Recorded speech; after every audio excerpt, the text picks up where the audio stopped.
Welcome back to my channel. I am Lohit Malnad from Lohi Hub. ಸ್ನೇಹಿತರೆ ನಮಸ್ಕಾರ. ನೋಡ್ತಾ ಇರ್ಬೋದು ನನ್ನ ಕೈಯಲ್ಲಿ ಇವತ್ತು ಹಲಸಿನ ಬಡುಕೆ ಇದೆ. ಹಲಸಿನ ಹಣ್ಣು ತಿಂದಿರ್ತೀರಾ, ಬಟ್ ನಾವು ಹಲಸಿನ ಬಡುಕೆಯಿಂದ ಬೇರೆ ಬೇರೆ ಬೇರೆ ರೆಸಿಪಿ ಮಾಡ್ತೀವಿ. ಬಟ್ ಇವತ್ತು ಸಾಂಬಾರು ಹೆಂಗೆ ಮಾಡೋದು ಅಂತ ಹೇಳ್ಕೊಡ್ತೀನಿ. ವಿಡಿಯೋನ ಎಲ್ಲೂ ಸ್ಕಿಪ್ ಮಾಡೋದು ಎಂಡ್ ತನಕ ನೋಡಿ. ಇದ್ರಲ್ಲಿ ಬೇರೆ ಬೇರೆ ಬೇರೆ ಥರ ರೆಸಿಪಿ ಮಾಡ್ತಾರೆ, ಬಟ್ ನೀವು ಸಾಂಬಾರು ಮಾಡೋದನ್ನ ಹೇಳ್ಕೊಡ್ತೀನಿ ಹೇಗೆ ಅಂತ. ಮೊದಲಿಗೆ ನೋಡ್ತಾ ಇರ್ಬೋದು, ಕೆಳಗಡೆ ಒಂದು ಕವರ್ ಹಾಕೊಳ್ಳಿ, ಪ್ಲಾಸ್ಟಿಕ್ ಚೀಲ ಏನಾದ್ರು ಬೇರೆ ಹಾಕೊಳ್ಳಿ, ಯಾಕಂದರೆ ಗಮ್ಮು ಅದ್ರದ್ದು ಅಂಟು ಬಿಡುತ್ತೆ ಎಲ್ಲ ಕಡೆಗೂ.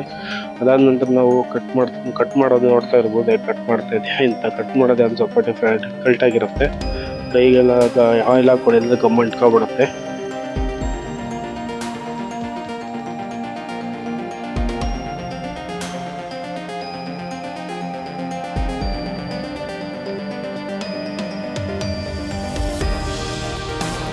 ಇವಾಗ ನೋಡ್ತಾ ಇರ್ಬೋದು ನೀವು ಇಲ್ಲಿ. ಇವಾಗ ನಾವು ಅದನ್ನ ಮೇಲ್ಗಡೆ ದಿಂದನ ತಗೊಳ್ತಾ ಇದ್ದೀವಿ. ಅದನ್ನ ತೆಗಿಲೇಬೇಕು ಕಂಪಲ್ಸರಿ, ಆದರೆ ಸಾಂಬಾರು ಕುಯ್ಯಟ್ಟೋಗುತ್ತೆ. ಸೊ ಅದನ್ನ ತೆಕ್ಕೊಂಡ್ರೆ ಒಳ್ಳೆಯದು. ಅದಾದ್ಮೇಲೆ ಅದು ಹೊರಗಡೆ ಸಿಪ್ಪೆಯನ್ನು ತೆಗಿಬೇಕು. ನೋಡ್ತಾ ಇದ್ದಿರಲ್ಲ ಹೇಗೆ ತೆಗಿತಾ ಇದೇ ಥರ ತೆಕ್ಕೋಬೇಕು. ಇದನ್ನ ಕ್ಲೀನಾಗಿ ತೆಗೆದು ಸಣ್ಣ ಸಣ್ಣದಾಗಿ ಹಚ್ಕೊಳ್ಳಿ. ಸಣ್ಣ ಸಣ್ಣದಾಗಿ ಹಚ್ಕೊಂಡು ಅದನ್ನ ನೀರಿಗೆ ಹಾಕೊಳ್ಳಿ ಆವಾಗಲೇ.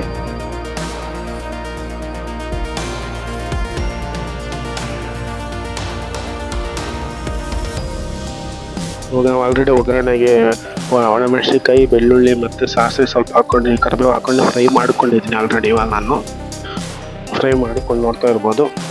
ಇದಾದ ನಂತರ ನೀರಿಗೆ ಹಾಕಿಟ್ಟಿರ್ತಕ್ಕಂಥ ಹಲಸಿಕಾಯಿ ಬಡ್ಕೊಂಡು ಒಂದು ಸಣ್ಣ ಕಟ್ ಮಾಡ್ಕೊಂಡಿದ್ದೀನಿ. ಇದನ್ನು ಇವಾಗ ನಾವು ಅದರೊಳಗೆ ಪಾತ್ರೆ ಜೊತೆ ಸೇರಿಸ್ಕೊಳ್ತಾ ಇದ್ದೀನಿ. ನೀರನ್ನ ಕ್ಲೀನಾಗಿ ಸೋಸ್ಕೊಂಡು ಪಾತ್ರೆಗೆ ಹಾಕ್ಕೊಬಿಡಿ. ಹಾಕ್ಕೊಂಡಾದ್ಮೇಲೆ ಇದಕ್ಕೆ ಸ್ವಲ್ಪ ನಾನು ಇವಾಗ ಏನು ಮಾಡ್ತಾಯಿದ್ದೀನಿ ಅಂತ ಹೇಳಿದ್ರೆ ನೋಡ್ತಾ ಇರ್ಬೋದು, ಹಾಕ್ಕೊಡ್ತಾರೆ ಅದನ್ನ.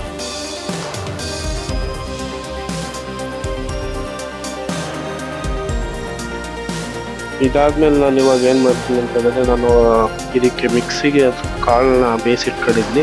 ಅದ್ರ ನೀರು ಯೂಸ್ ಮಾಡ್ತಾ ಇದ್ರಿ. ಬೇರೆ ನೀರು ಯೂಸ್ ಮಾಡ್ಬೋದು, ಬಟ್ ಆ ನೀರು ಚೆನ್ನಾಗಿರುತ್ತೆ ಅಂತ ಅದೇ ನೀರು ಯೂಸ್ ಮಾಡ್ಕೊಳ್ತಾ ಇದ್ದೀನಿ. ಅದಂತ ನಾವು ನೋಡ್ಕೋಬೇಕು, ಉಪ್ಪು ಏನಾದ್ರು ಚಪ್ಪೆ ಇದ್ರೆ ನೋಡ್ಕೊಂಡು ಉಪ್ಪು ಸೇರಿಸ್ಕೋಬೇಕು. ಉಪ್ಪು ಸ್ವಲ್ಪ ಜಾಸ್ತಿ ಹಿಡಿತದೆ, ಸೊ ಅದಕ್ಕೋಸ್ಕರ ಬೇಕಾದ್ರೆ ಉಪ್ಪು ಹಾಕ್ಕೊಳ್ಳಿ. ಇದಾದ ನಂತರ ನಾನು ಸ್ವಲ್ಪ ಹೊತ್ತು ಬೇಯಕ್ಕೆ ಇಟ್ಟಿದ್ದೀನಿ. ಬೆಂದಾದ್ಮೇಲೆ ನಾನು ಇವಾಗ ಏನು ಮಾಡಬೇಕು ಅಂತ ಹೇಳಿದ್ರೆ, ನಾರ್ಮಲ್ ಮಸಾಲ, ತರಕಾರಿ ಸಾಂಬಾರಿಗೆ ಏನು ಮಸಾಲ ಹಾಕ್ತೀರೋ ಅದೇ ಥರ ಕಾಯಿ ರುಬ್ಕೊಳ್ಳಿ. ಕಾಯಿ ಮತ್ತು ಅರಿಶಿನ, ಚಿಲ್ಲಿ ಪೌಡ್ರು, ಧನಿಯಾ ಪೌಡ್ರು, ನಾರ್ಮಲಾಗಿ ಏನು ತರಕಾರಿ ಸಾಂಬಾರುಗಳಿಗೆ ಹಾಕ್ತೀವಿ ಮಸಾಲೆ ಹಾಕ್ಕೊಳ್ತೀರ ಅದೇ ಥರ ಮಸಾಲ ಮಿಕ್ಸ್ ಮಾಡ್ಕೊಳ್ಳಿ. ನೋಡ್ತಾ ಇರ್ಬೋದು, ಮಸಾಲ ಮಿಕ್ಸ್ ಮಾಡ್ಕೊಳ್ತಾ ಇದ್ದೀನಿ. ಮಿಕ್ಸ್ ಮಾಡ್ಕೊಂಡಾದ್ಮೇಲೆ ಸ್ವಲ್ಪ ಹೊತ್ತು ಬೇಯಕ್ಕಿಡಿ.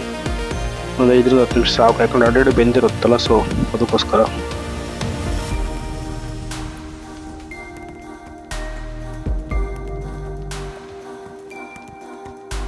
ಇವಾಗ ನೋಡ್ತಾ ಇರ್ಬೋದು, ಫೈನಲ್ ಆಗಿ ನನ್ನ ರೆಸಿಪಿ ರೆಡಿ ಆಗಿದೆ. ತುಂಬ ಚೆನ್ನಾಗಿ ಬಂದಿದೆ ಆ್ಯಕ್ಚುಲಿ.